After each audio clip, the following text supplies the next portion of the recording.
जिन्नात की कौम एक ऐसी दुनिया जो हमारी आंखों से छुपी हुई है, हमारे आसपास मगर हमसे जुड़े हुए। ये कौन है, कहाँ से आते हैं, और सबसे ज़रूरी सवाल, कुरान में जिन्नात के बारे में क्या कहा गया है। आज की इस डॉक्यूमेंट्री में हम आपको ले चलेंगे एक ऐसे सफ़र पर जहाँ हम जिन्नात की असल हकीकत को समझेंगे, उनका असल मकसद और उनका रिश्ता इंसानियत के साथ। कुरान में जिन्नात का जिक्र कहीं जगह आता है। सूरह जिन, जो कि कुरान की 72वीं सूरत है, उसमें उनकी कौम और उनकी दुनिया का वाज़ह बयान है। अल्लाह ताला ने इस सूरह में कहा, और मैंने इंसान और जिन्नों को अपनी इबादत के लिए पैदा किया। ये आयत हमें ये समझाती है कि जिन्नात का मकसद हमारी तरह अल्लाह की इबादत करना है और उसके हुक्मात को समझना है। जिन्नात को हम अक्सर डर और खौफ के हिसाब से देखते हैं, लेकिन कुरान हमें बताता है कि वो भी अल्लाह के हुक्म से चल रहे हैं। जिन्नात का मकसद भी इंसान की तरह अल्लाह की इबादत करना है। सूरह जिन में लिखा है कि और हम में से कुछ लोग सच्चे थे और कुछ नहीं थे।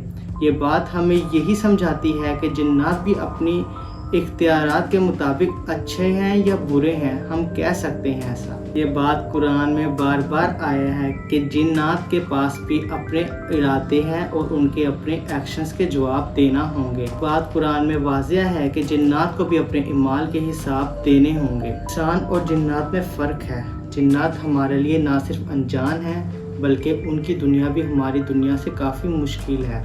जिन्नात की दुनिया की बात करते हुए कुरान में कहा गया है, और उन्हें इंसानों का कुछ नुकसान भी दिया है और अपनी दुनिया से कुछ झूठ भी समझाया है। जिन्नात के काम इंसान की तरह नहीं होते। उनका रिश्ता इंसान से कुछ ऐसा है कि वो कभी कभी तुम्हारे आसपास होते हैं, लेकिन तुम उन्हें देख नहीं पाते। आपने कभी सोचा है कि जिन्नात इंसान की ज़िंदगी में किस तरह असर डाल सकते हैं? कुरान में इसका जवाब दिया गया है। सूरह जिन में लिखा है, और हम में से कुछ लोग अल्लाह की राह पर चल रहे हैं, और हम में से कुछ लोग अल्लाह की राह पर चल रहे हैं, और इनमें से कुछ ने हमारा साथ छोड़ दिया है। जिन्नात का इंसान की ज़िंदगी पर असर हो सकता है, लेकिन हमारे पास सब्र और ईमान के ज़रिए उनका मुकाबला करने की ताकत है। जिन्नात के एक और कंट्रोवर्शियल टॉपिक है जादू यानी ब्लैक मैजिक। कुरान में इसके बारे में बहुत वाज़िह है।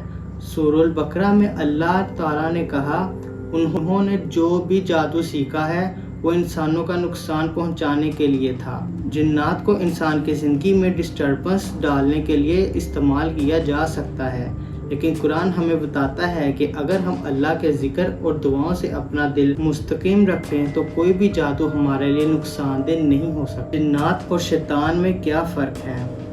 हम अक्सर इन दोनों को एक समझते हैं, लेकिन कुरान में दोनों की अलग पहचान है। शैतान एक जिन्नात था जो अल्लाह की इबादत से इनकार कर गया था।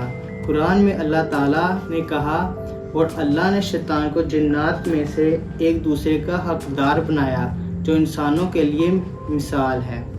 शैतान एक बुरा जिन है जो इंसानों को गलत रास्ते पर डालने की कोशिश करता है, लेकिन अगर हम अपने ईमान और अल्लाह की रहमत पर भरोसा रखें तो हम शैतान से बच सकते हैं। जिन्नात की दुनिया बहुत कॉम्प्लेक्स और मिस्टीरियस है। कुरान हमें ये सिखाता है कि जिन्नात का मकसद भी अल्लाह की इबादत और इंसान की मदद करना हो सकता है। अगर हम अपने ईमान को मजबूत रखें और अल्लाह की रहमत पर भरोसा करें तो जिन्नात का कोई भी असर हम पर नहीं हो सकता।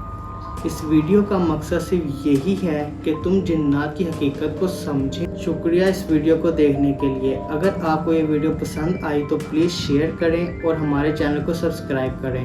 अल्लाह हम सब की हिफाजत करे।